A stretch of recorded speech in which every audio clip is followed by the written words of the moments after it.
being careful not to create negative karma. And in this one, you know, it kind of talks about the mindfulness to be joyful when you do something, to be sure that whatever you do, that is virtue. Then, chapter 4-5, to avoid creating more causes for suffering, and chapter 7, the mindfulness of practicing virtue in a joyful way. So it kind of goes together.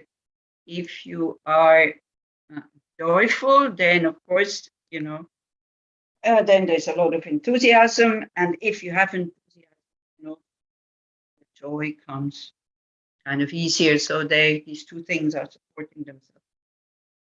So shall we start with just a bit of sitting, that you reflect a bit, or first, you know, again, it's not just the mindfulness of knowing what you're doing, because very often, you know, just be in the present.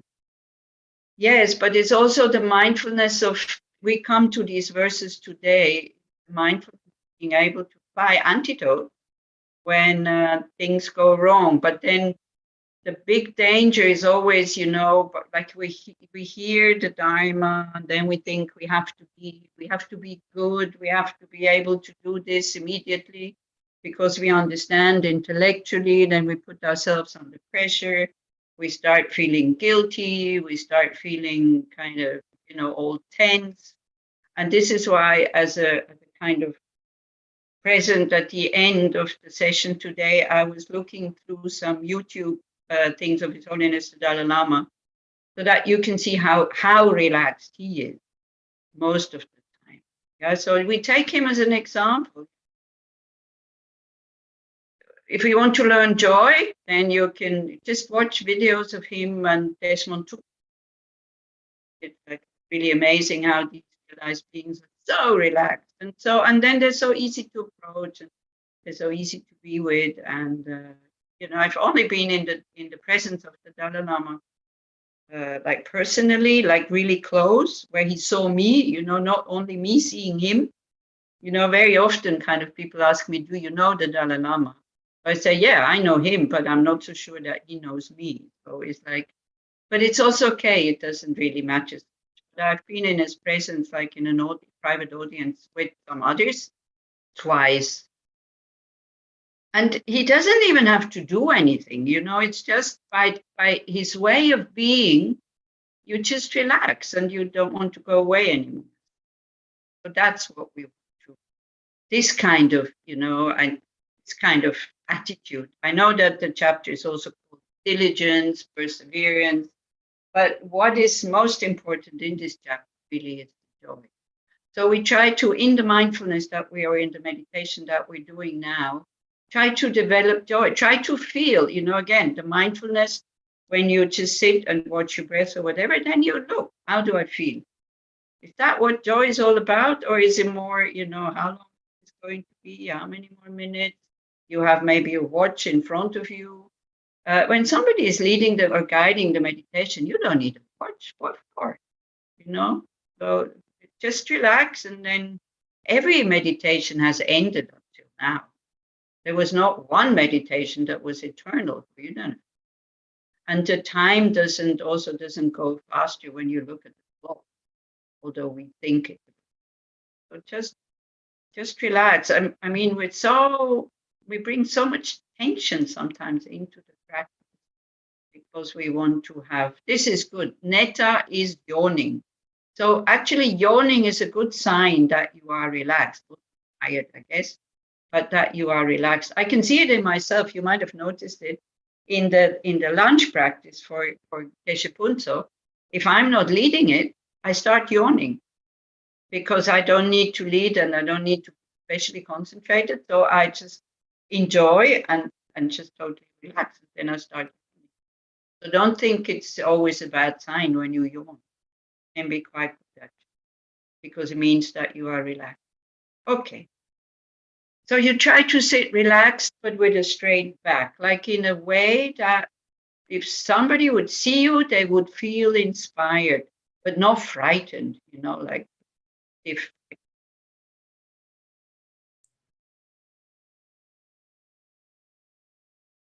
And as always, first you connect.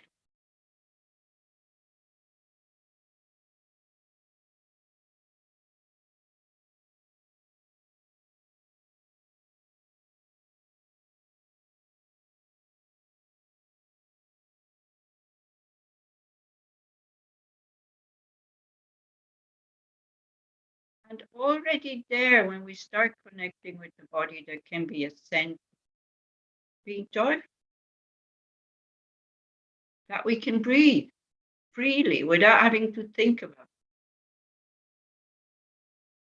it. And now Corona is almost over, but we all remember these images of people intubated. We've also seen Geshe Pulsok being intubated after his operation. Just feel how the air is going in and out and follow it.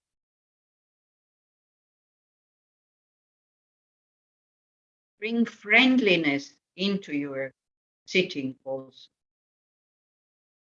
You know, being a Dharma practitioner, you don't have to be as cold as a fish. And you think, oh, all emotions are negative. Like, you don't have to hold anything back. Don't control yourself. The control will come with time, spontaneous.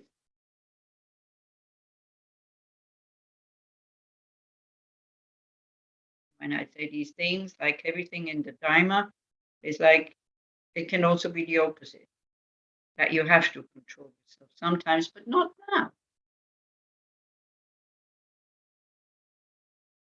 Really make sure that you are relaxed. And for that, you do a body scan.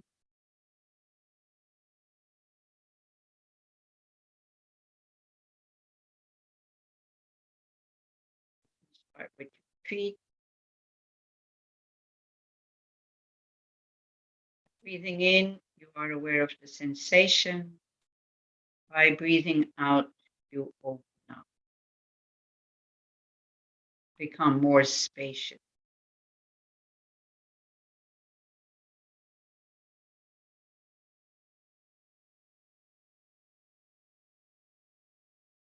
We are giving you a lot of words that might be useful for you, some might not.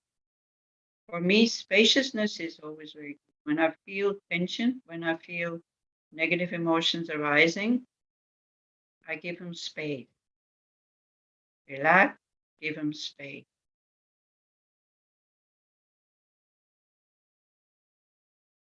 Then, if it's with another person, the next thought is, may I not harm you? Just that thought, may I not harm you, is loving kindness. So your mind relaxes automatically. If you're mindful that you are tense, that you're not natural, it's not. Open up, become spacious. Make your feet spacious. Open.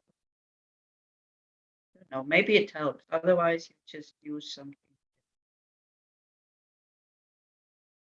Then you move up your leg, your leg, knees, thighs. Same thing. As you breathe in, you're aware of the sensation. As you breathe out, open and spacious. Down to the smallest.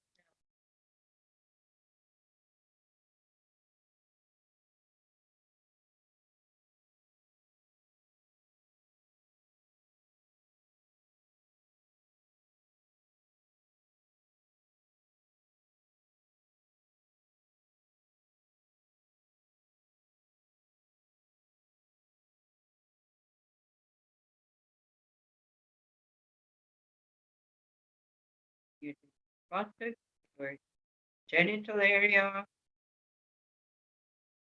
and your abdomen. Same thing. Breathing in, you become aware of sensation. Breathing out, you open up. Sorry, that's my phone.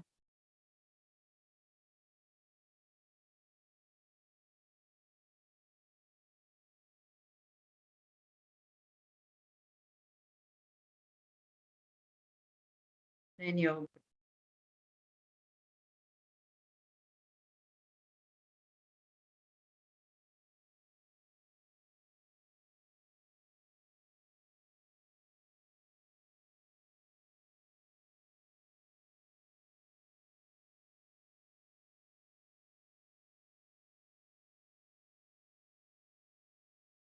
Then you move up to the chest.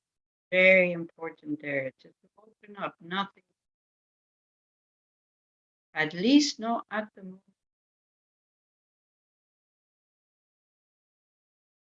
Upper back. As you breathe in, feel the sensation, and here, very important, as you breathe, open up, spacious.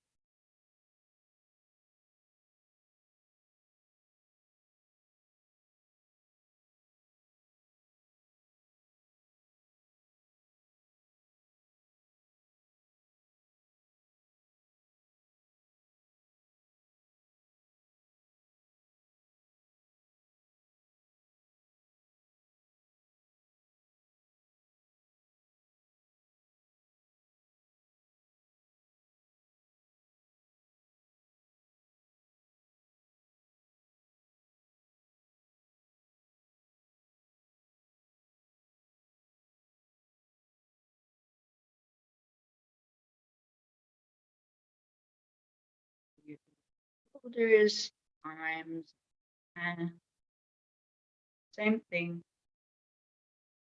Breathing in, you become aware of the sensation, especially in your hands. These sensations are always there. We hardly ever. We're not present.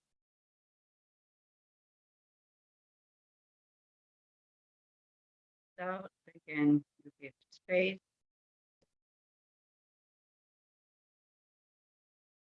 It's quite important if you're not aware of it. Probably didn't mention it. It's really good to keep your elbows away from your feet. That gives bit of space.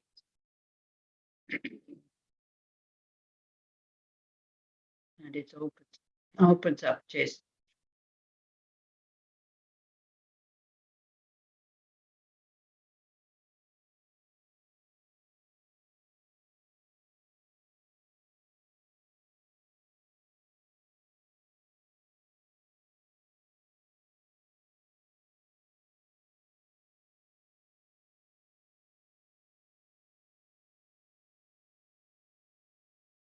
Up to your neck, throat.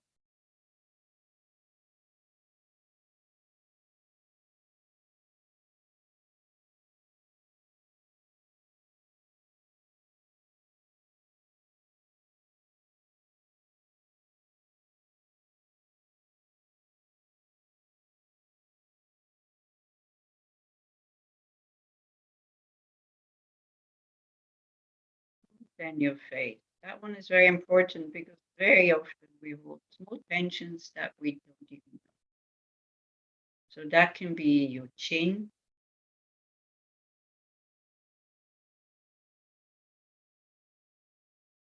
your mouth, nose,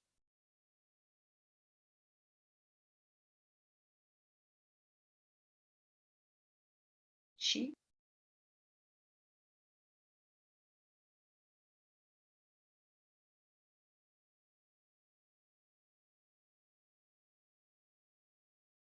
area around your eyes, and even behind your eyes.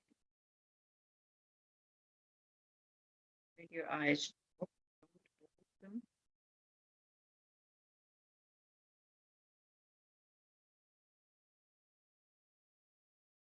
And then you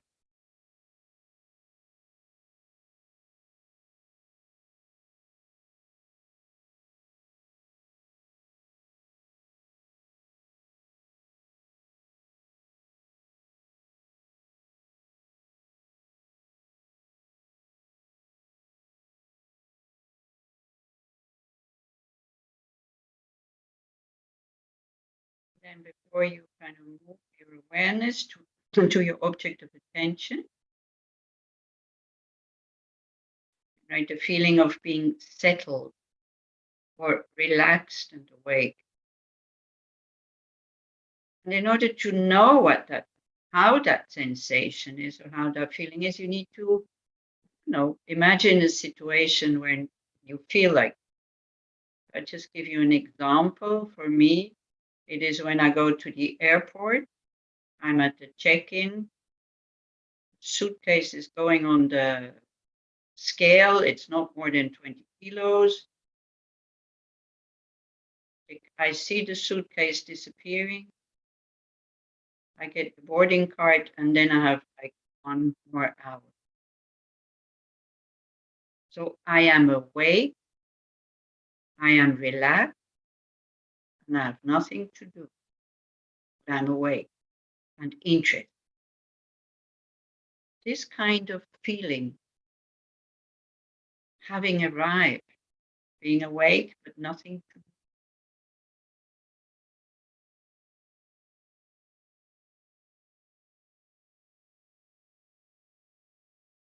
I don't know. Try to find a situation when you feel like.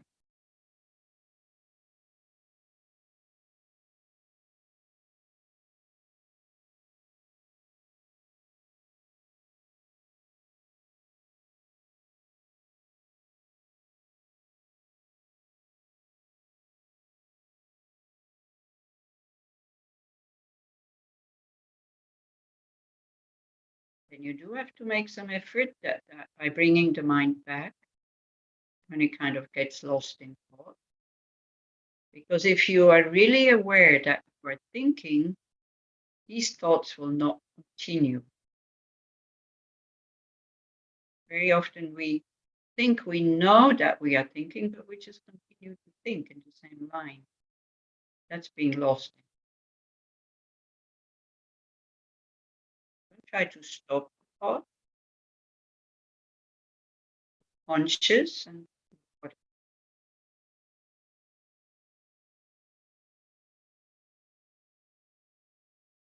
take off meditation. You can use your breath in and out, wherever you feel it the best.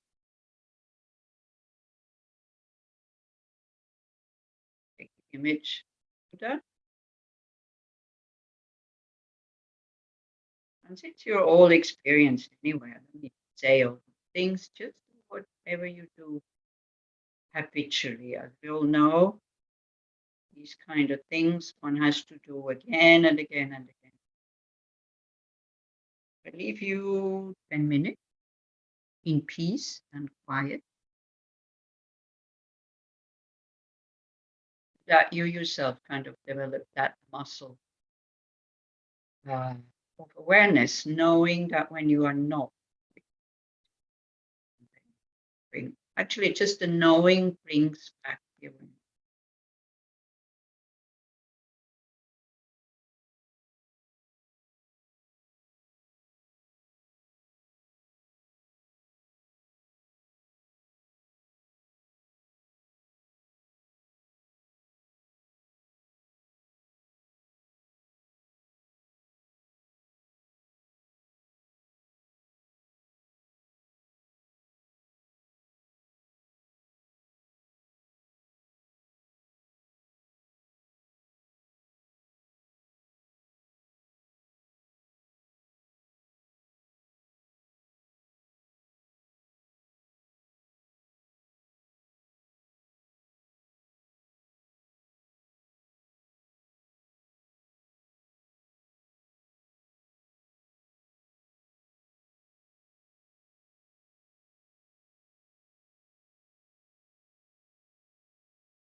Okay, so we're more than halfway in the meditation in these 10 minutes. So try to check. Is there joy in what I'm doing? Don't judge, don't go, oh no, this is bad, I don't have joy. But try to see, how could you, if there is no joy, how could you feel more joyful? Again, see, we have to find our own ways to create these attitudes.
Okay.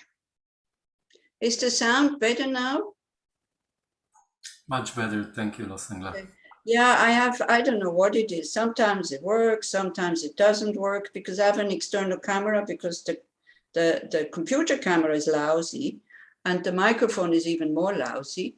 But this time it didn't recognize the external camera microphone. So then I had to unplug it and plug it back in. So anyway, thank you for letting me know. Sometimes I'm not looking at the messages. So then, I ask people to just open up the microphone and tell me, to say, hey, your sound is lousy. And then I try to do something. So what about the joy? Did you feel joyful in your meditation?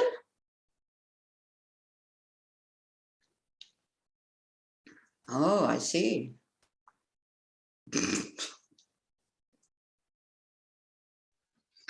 I didn't feel joy like joy. But this is it. Joy is not like this. Yes.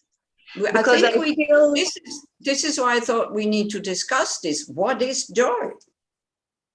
Yes.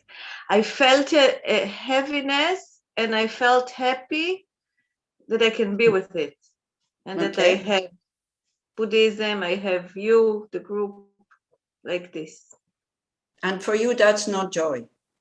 No, it is. It's not joy like it. Yeah.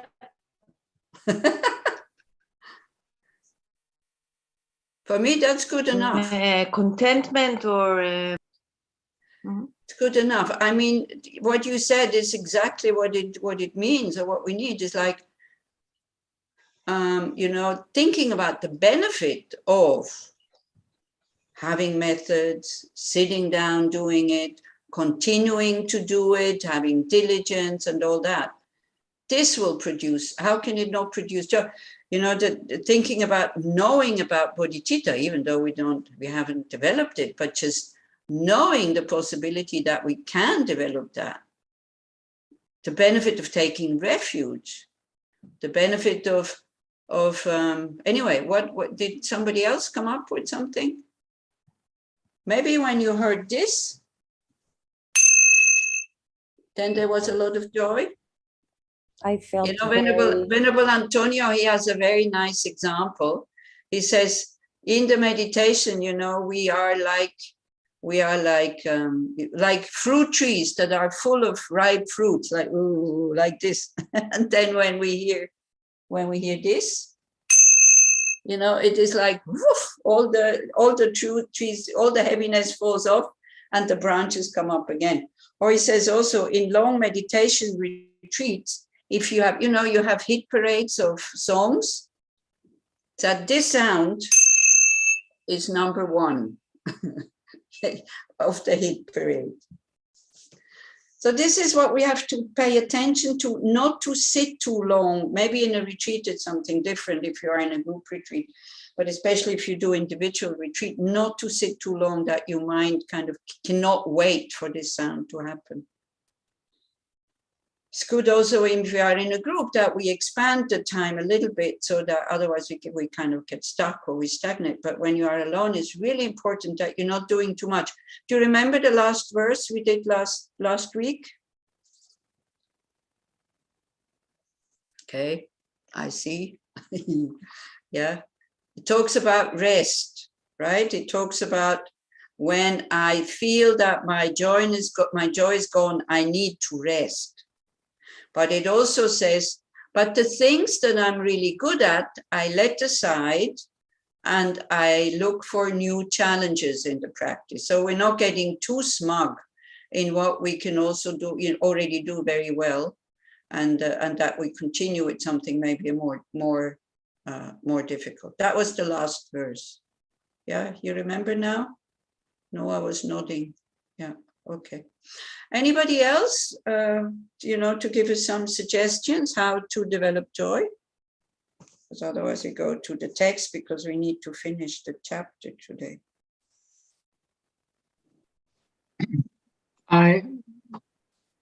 It's the evening. Usually meditation in the evening is quite tough for me. I'm too tired.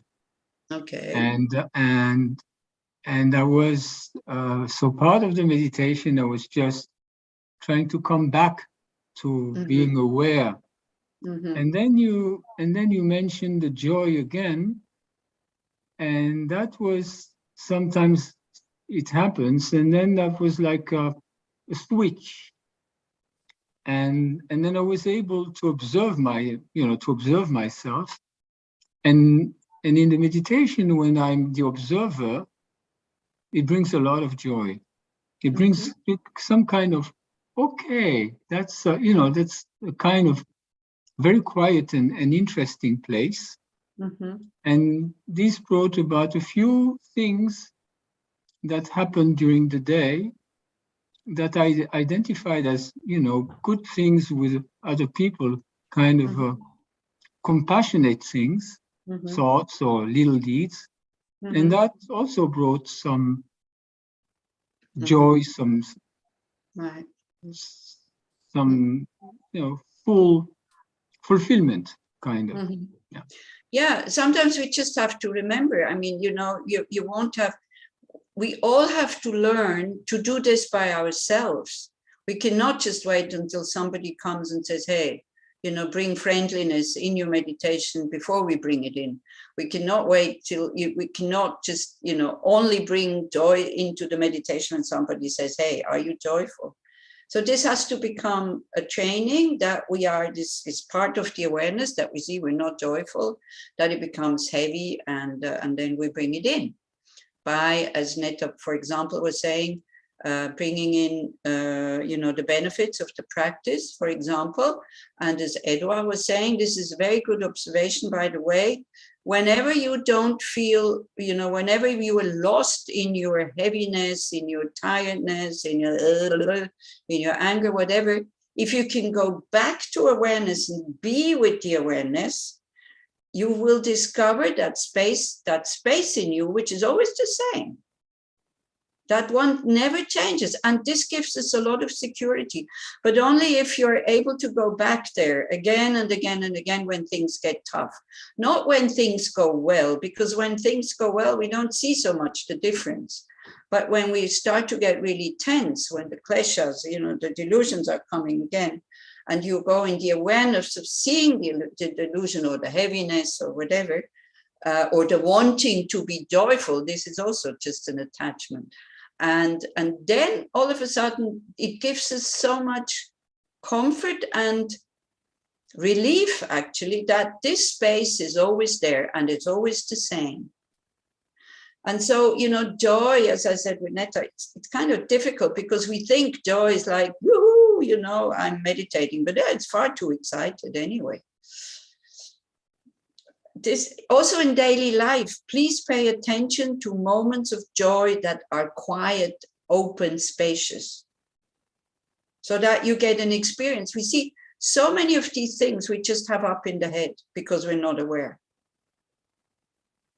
It just passes by, and then these neurons don't wire together. So we have to try to be aware when there is joy, looking at the sunset, or sometimes I just know I go to walk through the streets and it can be noisy and cars and building and all this, but all of a sudden I have a few seconds of I'm so well. These moments, do you know them? No, the outside seems to be, because that's what I was thinking today when I was walking through Tel Aviv. I thought, how can you be so happy? This is terrible here. It stinks, it's building, it's chaos, it's traffic jam, it's people screaming at each other, but I was so happy. So these moments where there's no apparent outer condition for you to make you happy. Yeah, it doesn't need to be, it can be, doesn't need to be sunset, sunrise, nature, whatever. It can be in the middle of chaos, that you are totally aware of what is happening. Like a quick opening like this. So this is what I'm kind of talking about. Shall we? Ariella, can you give me the co-host, please, so that I can share the screen for the text? And if you want to add something or say something, just open up your microphone and do so, please. Our host for the evening is David. Okay, so David, please give me the co-host.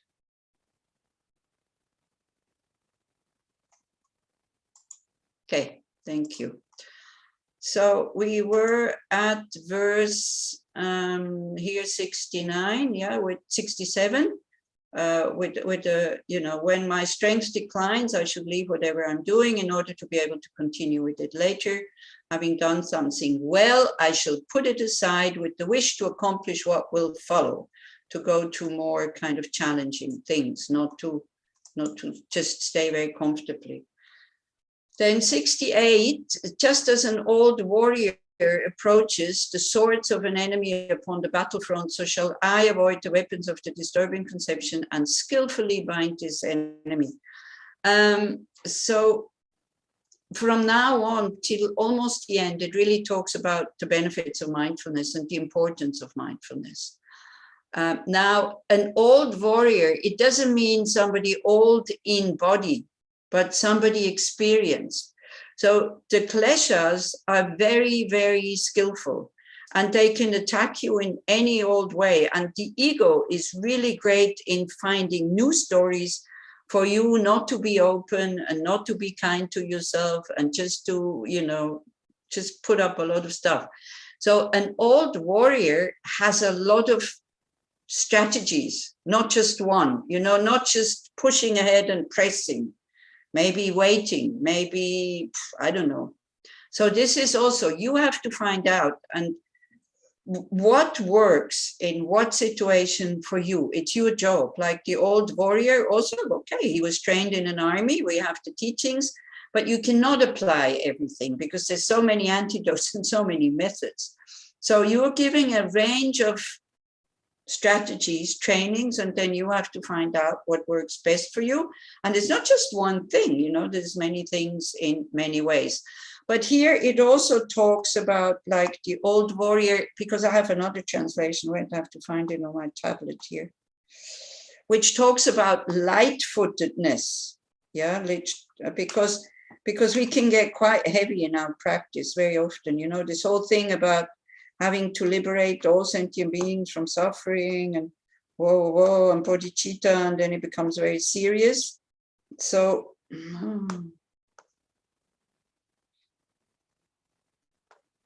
me and my devices, I tell you. Almost there. 64, 68, 68 here.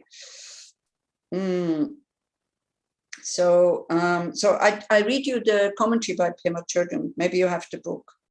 So first, the quality of flexibility or light-footedness is introduced. So here in this translation, it says, as seasoned fighters face the swords of enemies upon the battle line, lightly dodge, like kind of, you know, being very flexible, lightly dodge the weapons of defilement and overcome the foe with nimble skill. So it's not about forcing, it's not about suppressing, it's about being very flexible and very light. So Pema Chodron says, it's very easy to get deadly serious about this kind of, then in brackets, liberation from suffering thing. People need help immediately and we need to get in shape fast. But in the so-called war against the kleshas, being dead serious is just another ego trip. It's not from me, it's Pema Chodron who says it, okay? So Shantideva advises us to bring in a certain lightness instead of fighting, like children playing, sweating elephants, bathing in the lake, like a lively horse or a refreshing breeze. They bring such enthusiasm to the task. So in the beginning, it seems impossible. It's the tried and tested fighters who can do it. But that's no reason to lose heart. You know, don't go kind of, oh, I can't do this. If you, every time you say, oh, it's so difficult, okay, then you really make it difficult. Like you can say it's difficult and you can say, oh, it's so difficult. It's exactly the same words. It's totally different attitude. When you say, wow, this is difficult, it gives you the enthusiasm to continue because you know it's difficult and it won't work very quickly. If you go, oh, this is difficult, it kind of blocks you. So watch how you say the words, not the words you say, but the attitude behind the words, right? Because if we think it's easy, then we will give up very quickly. So in the beginning, we think, oh, I can't do this. You know, it's only for very trained people. So it might be hard work right now, but this klesha abstinence and this openness to whatever comes up is like learning to drive. You remember the video I showed you about focus on the road, focus on the road? There you go. It gets easier with practice. Even after a direct experience of emptiness, it takes a long time on the Bodhisattva path to develop some ability to always react in a beneficial way spontaneously. And we expect this from us right now. So our expectations are far too high. And then we get all tense, right? Meanwhile, if we keep our sense of humor and play with it when we're irritated, ease and confidence are bound to grow. Just refuse to collaborate with the klesha. What you have to be aware of is that you're not speaking and you're not kind of putting your body into action when you have the kleshas happening. Yeah. And this also takes a long time. You know, this whole thing about gossiping about others, in a way, you know, I had so much problems with this at the beginning of my practice. And I was going blah, blah, blah here. And at the red light going, stop, stop, stop, stop. blah, blah, blah, blah. Stop, stop, blah, blah, blah. You know, it takes a long time. You know, today somebody asked me, how long have you been practicing this? I said 30 years. And professionally, like, you know, I'm a nun. I don't have to go to work. I don't have children. I don't have anything else to do. So, and don't think, oh, but I don't have these conditions. I cannot do anything. Just don't expect high results and just continue. Okay, so the lightness and skill is kind of, you have to kind of take refuge in this. That's what you have to develop. And your humor, you know, there's nothing worse than Buddhists who are dead serious. I mean, it's like terrible. They're constantly judging themselves, judging others, and you should do, and I should do, and why don't you? And it's so boring. Okay, so 69. If someone, again, if you want to say something, please just open your microphone and say so. If someone dropped his sword during a battle, he would immediately pick it up out of fear. Right, the sword or even the shield, it can be both, yeah? Because sometimes you, in other translations, it's the shield that you pick back up. Likewise, if I lose the weapon of mindfulness, I should quickly retrieve it, being afraid of hell. So here he talks more about, you know, not just being skillful and light-footed, but he also talks about urgency, right? That we shouldn't really wait, but it's a combination of urgency and lightness. So of course we want to get rid of our kleshas, but if we're too tense and too rushed, we just create more problems, I tell you, you know. And we always have to check, is the practice creating more problems, or is it making me more relaxed and more open? Because if it's just creating more problems, then it's no point. I mean, that's not what it's there. So, but just as the, you know, we cannot say, okay, I drop my mindfulness and kleshas. Yeah, today, okay, I let them come as you know, as they want to come. This would be like it's like in a battle when the sword gets lost. You say, oh, you know, I'm not going to pick it up. Yeah. So you know, again, the importance of mindfulness, mindfulness of klesha, but also mindfulness of being too heavy, mindfulness of being too tense, mindfulness of not creating the right conditions to be able to practice. Then, just as a poison spreads throughout the body in dependence upon the circulation of blood, likewise, if a disturbing conception finds an opportunity, unwholesomeness will permeate my mind. So again, you know, he is working with fear. So how do you react to that?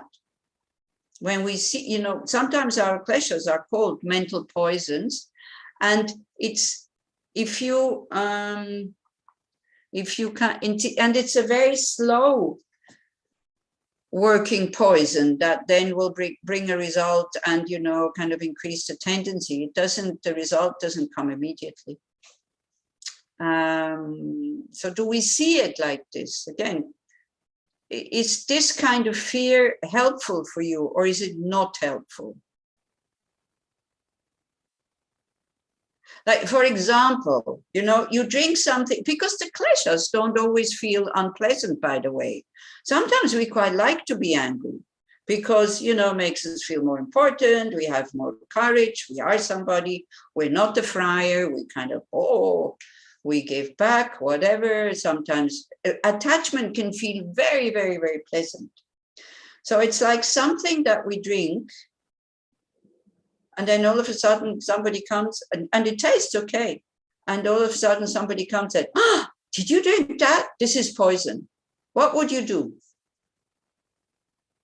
That's what the Buddha is telling us. You know, we don't feel the results immediately. But the Buddha or Shantideva here is telling us your kleshas are like poison that kind of seep through your body, and all of a sudden your whole body will be contaminated and you will die, or you will kind of be reborn in a lower state. But take back, this is why he uses poison. So take back the kind of the example from the poison. What would you do in a situation like this? You say, what? No, I don't believe you. I don't feel anything. It tasted quite good. What are you talking about? That's what we would do probably, isn't it? But if we trust the person, if we trust the person, what would you do?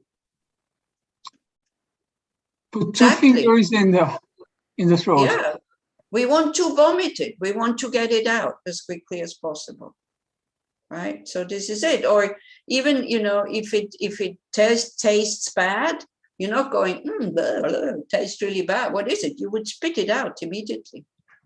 Yeah. So for the body, to protect the body, we understand. To protect the mind, unfortunately, it takes a long time to understand this. So again, you didn't answer my question. This kind of fear, do you find it helpful or not? I can say it's more the feeling of. Well, I will allow myself to share, that with others. I guess that we all have some experience already. Mm-hmm. So when, for instance, anger comes, and I let it in, even though sometimes I can also see the red light, but mm-hmm. I still let the anger in. Yeah. The feeling afterwards, or even along with it, is more a feeling of disgust than a feeling of fear. Okay, yeah, that's good. You see, we all want to be free from fear. We don't want to do things kind of because of fear, but fear can be very helpful. I love free fall. I mean, this is why I was climbing rocks, but I didn't jump off the cliff just to have the few seconds of free fall, because I knew I was going to, when you hit the ground, this is it. It's not worth the pleasure when you hit the ground. So this is why I didn't do it. So it's not panicky fear. So again, when we talk about joy is not excitement, right? And fear does not have to be panicky fear. Fear can be just common sense, that you don't do it because you know the consequences, right? But it's still a certain fear. But if you don't like to work with the word fear, then use another word. Like Edward was saying, discuss, it's okay. Okay, we continue. Then this example you might know because it's used quite often. So those who practice should be as attentive as a frightened man carrying a jar full of mustard oil, who is being threatened by someone with a sword that he will be killed if he spills just one drop. Okay, so how does that sound? Does that sound relaxed? Sounds like a threat. Can you imagine, for example, somebody on a rope walker? Are they tense? No. If they're tense then they will fall off immediately. But they're totally concentrated because, again, they know about the danger. So for us, it feels like, then I have to be like this. If you walk like this, you have to be very balanced and very open. Okay, so that's what it means. So does that make more sense now? And so there is this example from the time of the Buddha, that there was a certain king. There were many kings at the time of the Buddha because there were these maharajas, these kingdoms. And so one of them, I can't remember which name, one of them was kind of making fun of the Buddha and said, yeah, you with your mindfulness, So to show the power of mindfulness, he took one of his students, his disciples, and he said, okay, you can put a jar of oil on his head. He will kind of cross the crowd because that's another thing. There was a crowd. He was not just alone. He will cross the crowd, and if he spills one drop, you can chop his head off. So that was the example to show the power of mindfulness. And of course, he didn't take a beginner that the beginner would then be very tense and very frightened. He took somebody that is very well versed in mindfulness just to show the power of mindfulness. But there needs to be some fear, because otherwise we get distracted. Okay? Okay with this? Okay. This verse shows us that it is really worthwhile to put effort into developing mindfulness, because it's not enough just to want mindfulness. And mindfulness sounds very simple, just come into the present. It's not simple at all. It's because we're so distracted very quickly. And we can all do it. I mean, how many of you do sports? I think I already asked this question, and not so many of you. Skiing, surf, David, skiing, surfing, even jogging. You have to be concentrated on what you're doing. You can't write messages on your telephone, isn't it, Netta? So you're balanced.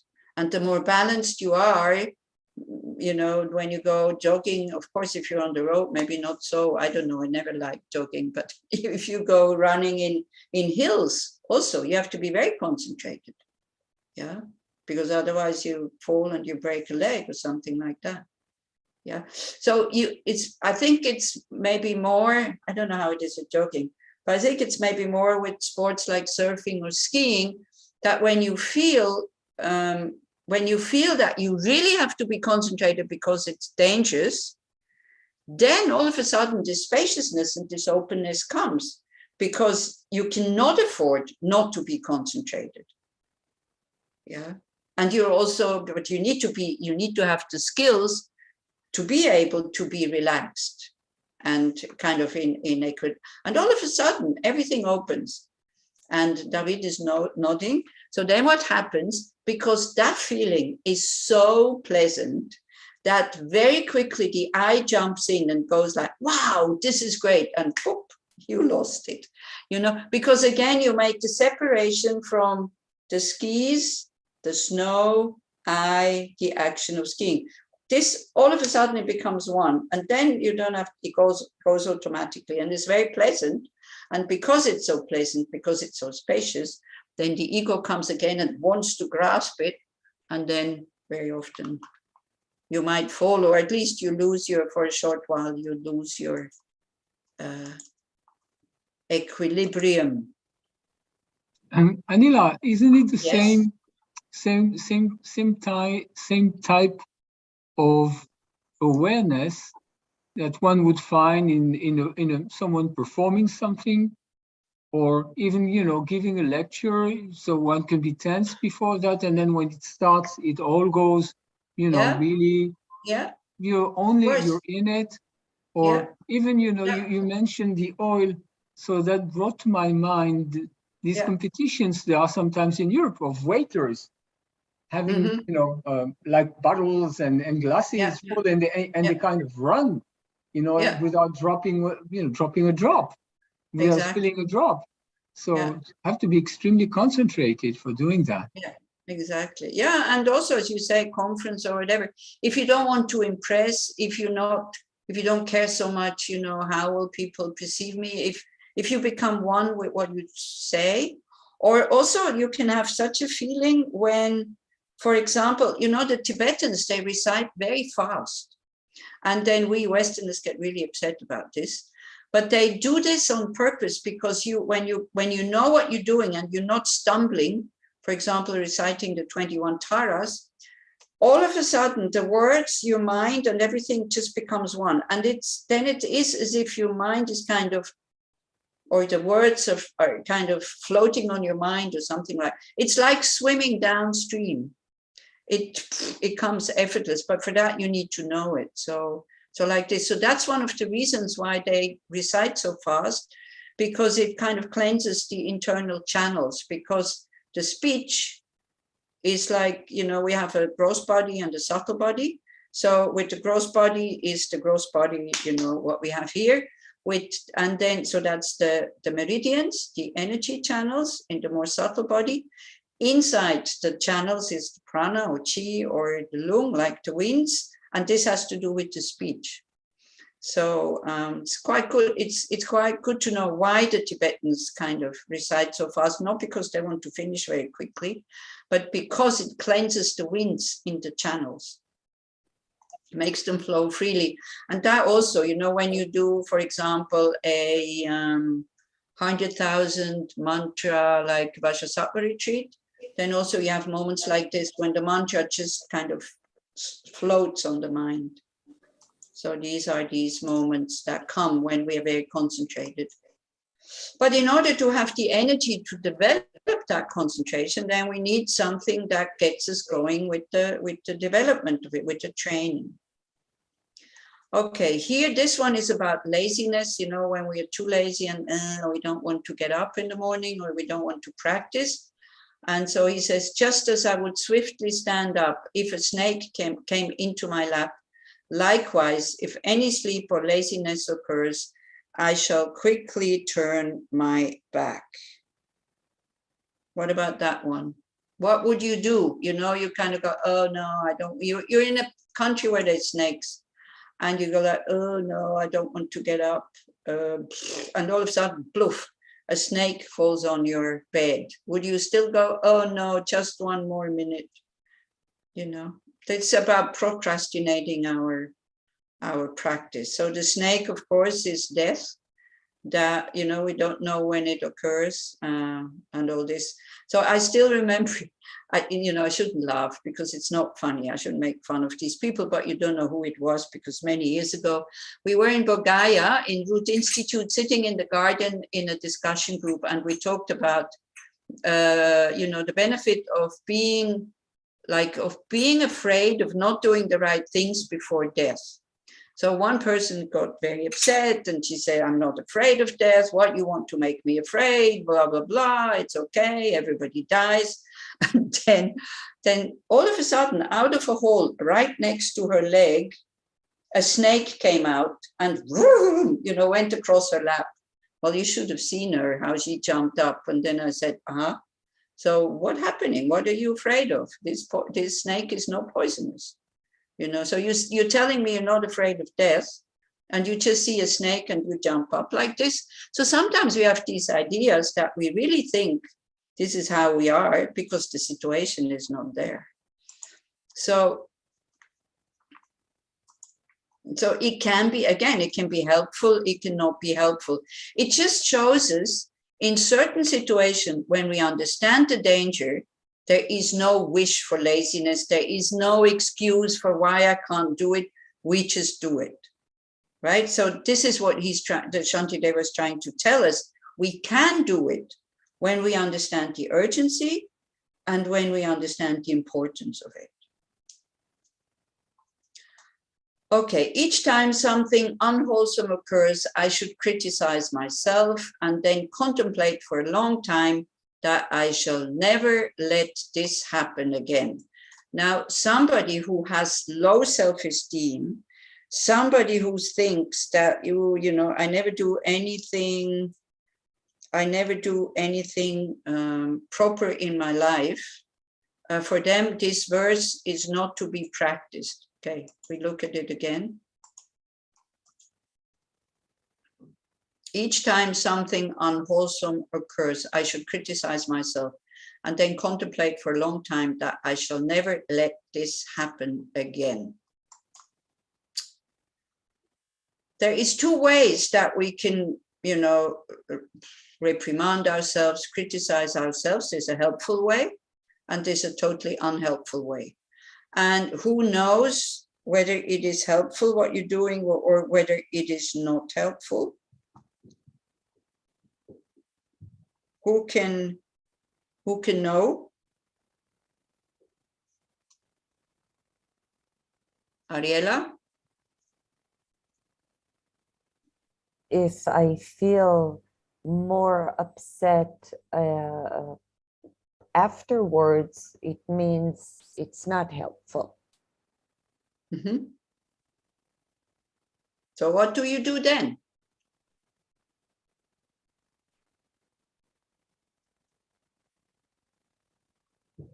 Then you don't look anymore.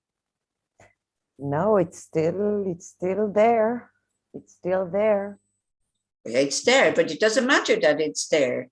It depends how you look at it. Can we look at it with the thought, wow, good thing that I see this? You see, we're shocked when we see how self-centered we are. Okay? Why? You know, it's good that we see it so we can do something about it. Most of the people don't even see it or don't recognize it. Yeah, so, you know, I mean, when negative emotions affect us, we should recognize them, but not be discouraged. Because why? Because we have, as Netta was saying, we have the Buddha Dharma, we have the methods. All we need to do is to apply them. But we get discouraged because we want immediate results. I mean, some of us, maybe not you, maybe you know how difficult it is. If we trust the Buddha, you know, he makes statements like saying, conquering you alone, an army of 1,000 men, is easier than conquering your mind. Can we trust that? Can we give ourselves the space? Can we give ourselves just the, you know, the joy or the gratitude that we at least have these methods and that at least we are interested in them? Instead of always going down the same alley, I am bad, I cannot do this. Yeah. It's like, I don't know how many times I think I already explained in this 2.5 years, negative emotions we will have until we have realized emptiness directly. And I'm not talking about intellectual understanding of emptiness, I'm talking about realization of emptiness. So why are we so shocked every time we see it? Why? What lies behind this? Disappointment of not practicing better what we're here learning, eager to learn, to find the middle path. I find my habits very hard to conquer. Oh. Well, and you think you're the only one? Okay, we have a few people here. Who else thinks that their tendencies to conquer are very difficult? Well, it is. I think, you know, we see that all the time. I think it's self-grasping. Totally. Thinking that we should be able to do this quicker, we should practice better, we should be, you know, champions in bodhicitta and Buddhahood and blah, blah, blah, and all this. It's like, it's so many expectations. We just have to lower them and just be happy with whatever small kind of thing we do. And so, but then these people have a tendency to just see the negative sides, you know, and if somebody says, oh, but come on, you know, you're trying, it's good enough. If you have a friend that you see the friend has like habits of anger, jealousy, all these kinds of things, but you see the person is trying to do something about it and gets discouraged. How do you talk to this friend? What do you say to this friend? Yes, you should practice harder. You are no good. Come on, you know, you're no good because you're not practicing hard enough. Would you say that to your friend? I will empower him. Exactly. And reflect strength and with tongue in cheek, I would say, well, I knew you worse. Exactly. This is the best thing, you know. This is the best thing to say. You could be much worse. It's okay. Relax. If somebody is lazy, you don't say that, you know. So again, it depends in what state you are. You know, if you go, oh, well, come on, you know, I don't want to practice. It's good enough, blah, blah, and all this, then you have to push yourself. But if you constantly kind of get lost and stuck into all whatever you do wrong, and that you're not perfect yet and all this. I mean, then you need to, as Netta is saying, empower yourself. Or a child, you know, when you see your child is really trying but is not succeeding, well, you're not yelling at that child, are you? Nobody would. Your child would be taken away from you. So why can we not do this to ourselves? Just ask yourself that question. Just, why can I not be more friendly with myself? And don't give yourself the answer. Wait for the answer to come from very deep within. Okay, so because this is all important, you know, like on the spiritual path, we have to be friends with ourselves, not enemies. The enemies that we have that are our pleasures, but they are not us, and we identify with them. So if you say, I'm such an angry person, well, in order not to have anger, you have to kill yourself, because if you are the anger, how can you get rid of it without killing yourself?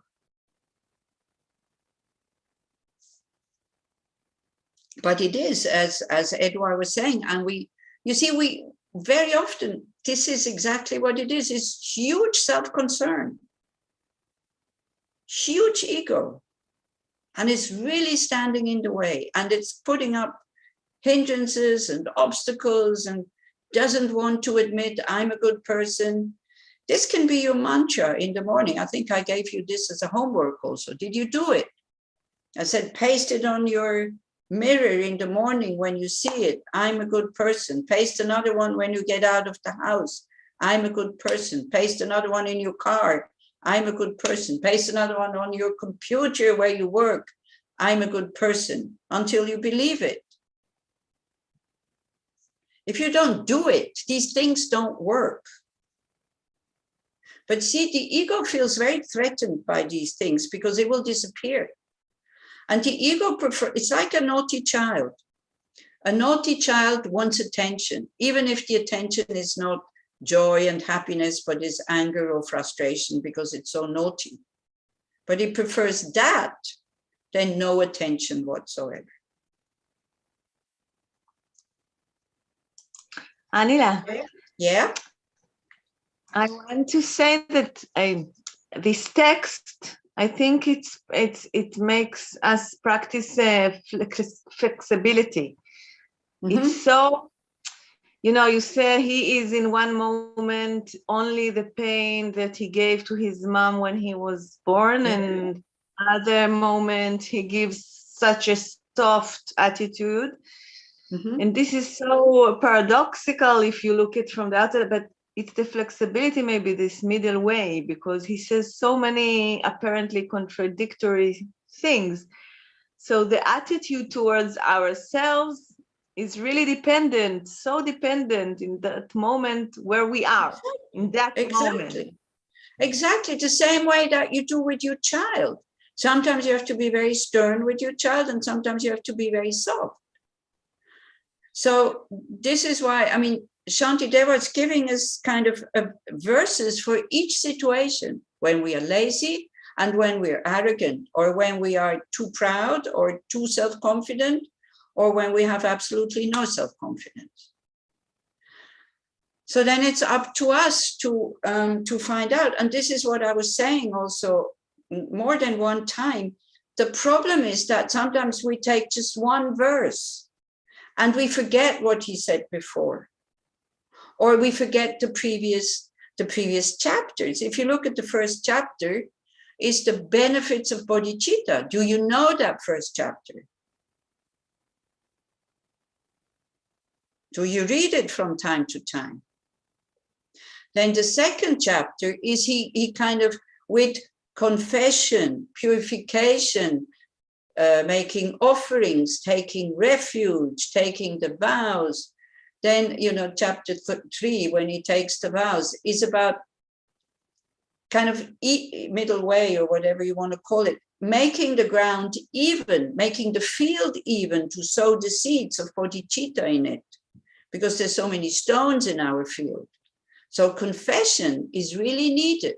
Purification for opponent powers, recognizing that we kind of have kleshas, we do negative things, without judging ourselves, taking refuge, generating bodhicitta, doing an action, and then making the strong determination not to repeat the action. Many of us Westerners, we don't put enough energy into purifying. We just think, I see it as negative, that's good enough. I feel guilty, that's good enough. It's not good enough. The same way as karma is created by 4 factors, it can be also then destroyed or eliminated by the mind with 4 factors. And this is why next time I come to Israel, we will do a 1 week at least Bodhisattva retreat, 4 sessions a day. And already that, people say, what? The same thing 4 times a day. Normally you do 100,000, that lasts 3 months. And this is just so that the ground is a little bit even so that transformation can happen. If you just throw out the seeds of the teachings into a field that is very dry and full of stones, and you hope for a good crop, well, you can hope and wish, nothing will happen. You see, when you go and see a lama, it's, people sometimes say, I need a teacher. Okay. Then you go and see a Tibetan teacher. He sees you. First thing that he says, go and purify. Then you say, what? What do you have to do? Oh, 100,000 prostrations, 100,000 Bodhisattva, 100,000 refuge, 100,000, what is it called? Guru Yoga. And then you go like, oh, how long does that take? He says 3 years. Oh, well, I don't have that amount of time. Okay, we don't have to do a 3-year retreat, but we have to put attention on purification. And also, you don't have to do a retreat. You just have to learn how to do it, apply these 4 factors, and then do it on your own in the evening or whenever you feel. You see, whenever you feel, okay, I goofed up again. The regret without judging yourself. When you feel judging yourself, just let go. There's no point. So then there's the regret, doing something about it, taking refuge, bodhicitta. I go for refuge, Buddha, Dharma, Sangha, until I'm enlightened in order to practice generosity and so forth. May I attain Buddhahood in order to benefit all sentient beings. We all know the aspects of refuge, trust in the Buddha Dharma and the wish to get out of samsara. Yeah. So taking refuge, generating bodhicitta, then doing an action. So of course, Westerners, they say, I don't want to recite mantras, this is not helpful. Okay, then do something else, with the wish to purify that action. I don't know, volunteer in the Dharma Friends or something like that. And do something difficult, so then it becomes not a punishment, but a good purification. We need to pay our debts. We need to do something. Feeling guilty is not going to help. And then the determination not to do it again. And you can do that every time you feel that you goofed up. It doesn't take long. I see what I'm doing. Shit, shouldn't have done it. The regret, I want to stop this. I know it's going to take a long time. How do I stop it? By taking refuge in Buddha, Dharma, Sangha, especially the Dharma, applying the methods of kindness to myself that I've goofed up in that case, or a kick in the ass that I goofed it up. It depends. You have to see what works for you. Then strong determination. I will not do it again. But the strong determination will not help you at the beginning not to do it again. You will do it again and again and again and again, but it becomes less and less and less powerful. And then all of a sudden you feel, oh, I'm not gossiping about other people anymore. All of a sudden it's gone. And it's a little bit like with the pain. When you have a pain and you're very disturbed by it, but you're not going to the doctor, you're not taking painkillers, maybe 3 days later, all of a sudden you go, oh, the pain is not there anymore. So it's not from from here to immediately change. It changes in a very successive way. And then sometimes we don't even feel it. Or then sometimes, it becomes like when my boyfriend, after maybe 7 years of practice, and I went to my ex-boyfriend, okay? I went to see them and he was already married. So he looked at me and he said, wow, you've changed so much. I think now I could live with you. So for me, that was a compliment. You know, other people thought, "Whoa, this is really insulting." I said, "No, this is a compliment from somebody who knows me really well and sees the change and the transformation." But you don't need external witnesses. You can, with mindfulness, you can be your own witness. Okay. So with the criticizing is kind of, you know, it's tricky. So be careful so that you're not kind of, how to say, you're not kind of destroying yourself with too much criticism, and criticize yourself like you would criticize a friend. Try to see, because otherwise it backfires. And then again, guilt, self-loathing and all this, you know, let go. It's really childish. I mean, it's so childish. It's so useless. Try to see at least that. So useless. What's the point? But we think this is, you know, we don't give ourselves the permission to be happy, and we think that's the punishment, and then it makes it changes anything. It doesn't change anything. It just becomes worse, actually. But this is important, the power of determination. Oh, I have to finish. Okay. We have 2 more verses, 3 more verses, then that's it. Likewise, in all these situations, I shall acquaint myself with mindfulness. Again, that's the key. So, you know, if you're not so good, it's very difficult to really develop strong mindfulness if you're not going to do a retreat, really, honestly. Because very few of us, I mean, I didn't have that. I didn't have the diligence and the discipline to sit and practice mindfulness every morning. It took me a long time and quite a few 3 weeks retreats, 10 days retreats, just retreats. And it was retreats in the Theravadan tradition, for example, you know, to learn mindfulness in a structured way, not just read a book, but to learn it in a way with a qualified teacher that can guide you through this, and where everybody else around you is doing the same thing. Mindfulness is, we think it's easy, but it's not easy. As I said, I catch myself so often, I think I'm mindful, but I'm just thinking, I'm planning. Yeah. And then because I know what I planned, I thought I was mindful. It's very, very tricky, that kind of thing. And there's so many mindfulness groups, by the way, you know. Okay. So I shall acquaint myself with mindfulness, meaning I have to train it, not just to read books, but to sit down and train it, and if possible, in a guided way. When Glenn comes again, yeah, Glenn was kind of he was teaching concentration, 10-day retreat. Well, of course you have to, it's difficult when you have small children, but if your children are not so small anymore, maybe you can leave them alone for 10 days or send them to your sister or brother, or I don't know. So with this motivation as a cause, I shall aspire to meet with teachers to accomplish the tasks they assign me. So there you go. Teachers that are qualified to lead you, guide you. I am not qualified to guide people. I'm chaotic. I'm chaotic myself.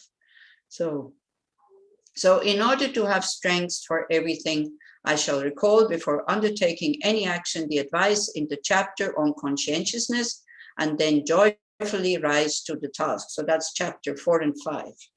Okay. So where he sees what he needs in order to engage in this. Then what happens, and this is this very joyful verse again, just as the wind blowing back and forth controls the movements of a piece of cotton, so shall I be controlled by joy, and in this way accomplish everything. Yeah, as we said at the beginning of this chapter, whatever you do that is virtuous, but if you don't do it joyfully, then it will not bring much result, not much transformation. So be mindful, be aware to bring joy in it. And you can, how? With thoughts. You just need to know how to, or learn how to think in the right way, and be mindful when you're not thinking in the right way, and then change it. And sometimes the right way can be, go left if you need to go left. And sometimes the right way can be go right or go straight. So this is what Netta was saying. This is exactly what this text is for. It has verses for every mind state that we are going through on the path to awakening. So mindfulness is important to see in what state we are. Okay? Okay. So this was the last Wednesday evening, because as I said, I will be traveling a lot. And, it's quite difficult to find a place when you are living with people. So you don't want to limit them in their private life. You need an internet connection. You need a quiet space. So it will become too difficult. And also I will be leading retreats that last longer than just 2-3 days. So then, then it will be this week, yes, that other week, no. But we will look at the 8th chapter, which is about, it's about renunciation. The first 100 verses for renunciation to sex, especially. So don't forget the text is for a monk. It's given to monks. It talks about the ugliness of the body.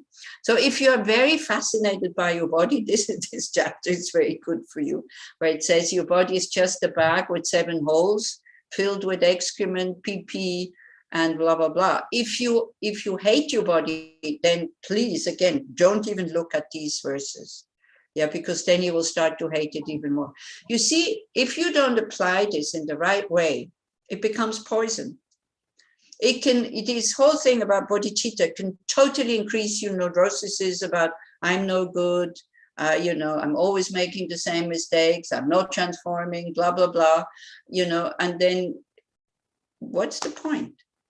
Right? So if you hate your body, then definitely don't look at the first 100 verses in the 8th chapter. And then the next, maybe 100, it's quite long. It's, I think, 190 or something verses. Then the next verse is about Tonglen, is about exchanging oneself for others.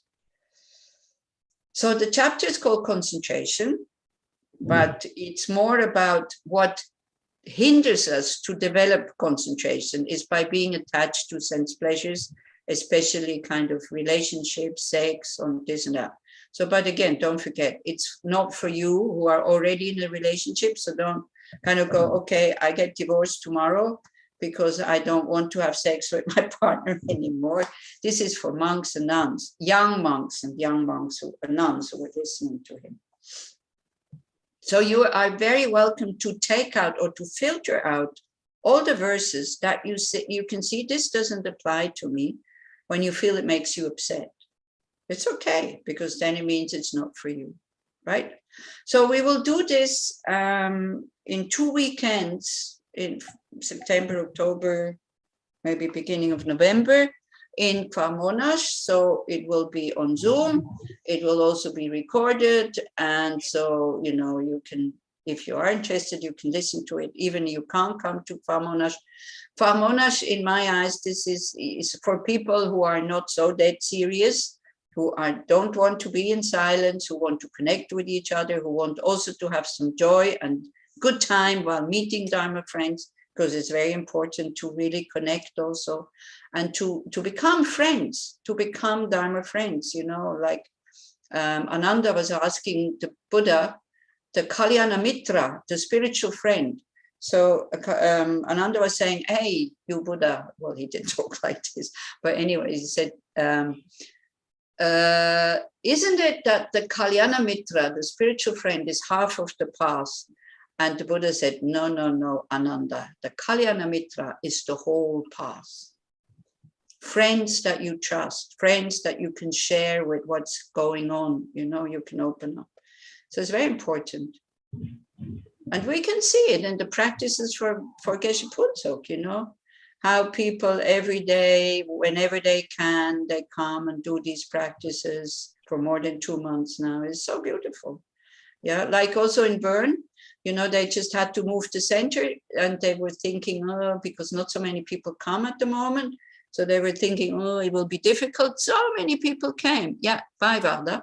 So many people came, they were so surprised that, wow, we were so joyful. it was so joyful to, you know, these heavy statues and boxes and books and all this. Usually moving is not such a joyful event, but I got emails today actually saying, oh, I'm so glad I went to help. So this will be in Phar Monash, where people can, you know, you're not limited to come at the right time or not be able to go before it's finished. It's open. You can come and go as you want. And then what we also do, Yom Kippur, of course, we do forgiving. And then we continue on the same weekend. I mean, that's the plan. So kind of, I have forgiven, now what? So we will look at the 4 immeasurables, which is so beautiful, but it's difficult to develop them also.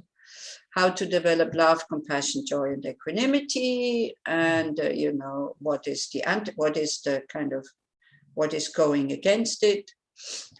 What else do we do? So we do 1 week Vajrasattva retreat. I will go to smaller meditation groups that meet regularly. You know, people who trust each other, small sanghas who are here and there, scattered in Israel everywhere from the Dharma Friends. There's one in Rehovot, there's one in Nes Ziona, Alon's group, there's one in Yodfat, Yael has one in the north. Chaya was saying she used to have a group in Tel Aviv, so she said, oh, maybe, you know, we can do something with them. So like that. And also, if you think, oh, you know, I don't have a group, well, you can form one, you can create one, you can say, I'm living here. Who wants to come to my house to meditate? But you have to make the commitment to be there every week, if you can. Not, you know, this is very difficult when people just go whenever they feel like it. Yeah. So the groups who have people like this, sometimes it's only 2 or 3, but they kind of continue like this. So it's very valuable. Yeah. So like this, so I do this, and then I don't know what else we will do. We will see. So, okay, more or less. Okay, thank you very much. So if you want to see me, you can still see me sometimes for Geshe Puntsok every day. Now also I go back to Switzerland, definitely not every day, because I travel, I have to meet people, or I'm meeting people. I don't have to, but I'm meeting people, and 12:30 is not such a great time. It's a great time to meet when they work, but it's not a great time to do things. But I come whenever I can to that practice. You want to do Nunes? That will be over Easter. If you are interested, I will give the link to Irit, and if she wants to put it on the, website, she can. I don't know. So everybody is welcome to join. Losang, can you stay for a short question after the meeting? Yes. Okay. Okay. So then, if that's it, anyway, we will see it on the website what is happening. And I wish you all the best. I come back in September, so it's very short, short time. If the country is open, we'll see. And now we dedicate, very important also, reaffirming to ourselves, why are we going to this trouble? We have, don't think Dharma practice is easy. If you have that view, you will not transform. It's a struggle. It's difficult, but it's worthwhile.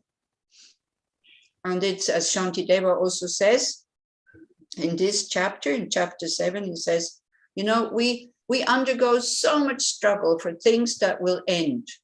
Like we have to die and leave everything behind. Yeah. So why can't we kind of bear the hardships of the struggle of wanting to attain liberation and full enlightenment? We can bear difficulties. So why not, we have to transform and see, wow, this is really worthwhile without pushing. So we dedicate all the positive energy that we have generated, that the supreme jewel, bodhicitta, the attitude of non-violence and being of benefit to others that has not arisen, may it arise as quickly as possible. That which has arisen may it never decline, but increase forevermore until everybody has attained full awakening. May our teachers have long, stable, healthy lives. May we in all our lifetimes always be interested in the Dharma. May we be May we allow these teachers to guide us. And may we always have interest in the practice and joy. Thank you very much. Thank you. And do take care. Thank you, Good Anila. wishes. Okay, Thank you. bye. Thank you very much. Thank you very much. Thank you. Thank you. Bye. להתראות כולם, תודה. ערב טוב. להתראות. כולם. להתראות.